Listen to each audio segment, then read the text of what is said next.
Hey, this is Barry Mathis, real estate agent, work a lot with investors, and we're going to show you one of the things, the tips and tricks that we do to get some extra money for a house when we sell it. Now, if you're going to sell your car, what would you do? Well, you'd run that car through the car wash, and you'd take it and get it detailed, and you would have everything spit shined on that car. Well, we're going to do the same thing for this house. So one of my past clients, they did a great job. They bought a house down when the market was a bit lower. Now they're getting ready to sell it. But instead of just throwing it on the market in its present condition, because they've been living in the house, they've got a small family, and man, those kids, you know what they'll do to the walls and the dogs and all of that. Instead of really just pushing that out there and letting somebody buy it, what we're gonna do is we're gonna fix this place up a bit and then put it on the market. And you'll find that it's gonna get 15 to 20% more just because we did that. So one of the first things we're gonna do is they've got this front yard. It used to have this tired old brick in front of it. And the homeowner, Anthony, he just did not like that brick.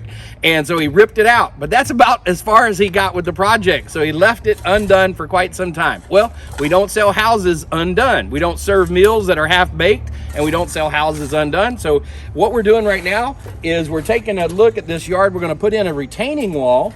And we've got some workers that are out here in the hot sun, by the way. Can I tell you, it's 106 degrees out here, and these guys are killing it. One of the best things you can do is make sure you keep your workers hydrated.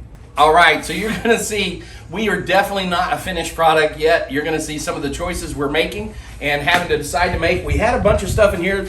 Anthony was a young producer, and he had a video crew and did a studio in the garage. We're actually gonna leave the studio in place and let the next homeowner either like it or not like it. If they don't like it, we'll give them a credit or we'll pull it out for them. So here we are inside, and as you can see, we ripped up the old floors, and Alyssa and Isaiah are here, and they are working hard making this place look better. And so when you've got friends that can come over and help you, make sure you treat them well and say thank you, because it really makes a big difference, the work that they do. So here's a great example. Not a lot to do in here. We're gonna paint this place. We're gonna use a two-tone paint.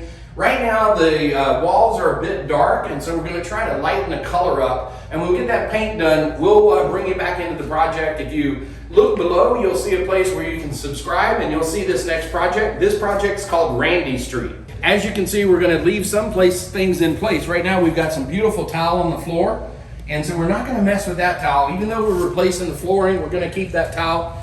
We were really blessed when we bought this house a few years back. They had already done some remodeling work, and so you can see here in the bathroom, you can turn that, you can kind of see that some of the work's already done. All right, guys, well, come on in. We can see that we've had a casualty of war. So we've got a damaged door. It's really the only door in the property that was damaged, and we're gonna take this door off the hinge. We're gonna take the hardware off, and we're gonna take the entire door down to our local door shop. And the reason is that cutting, you might think it's simple, but getting the exact placement on these hinge drill outs is really important in order to get that door to hang correctly. And so, hey, thanks for joining us, and look for this property to be coming to the market pretty soon. We're out here getting it done, getting it ready, putting the spit polish on the property, and let us know what you think down below.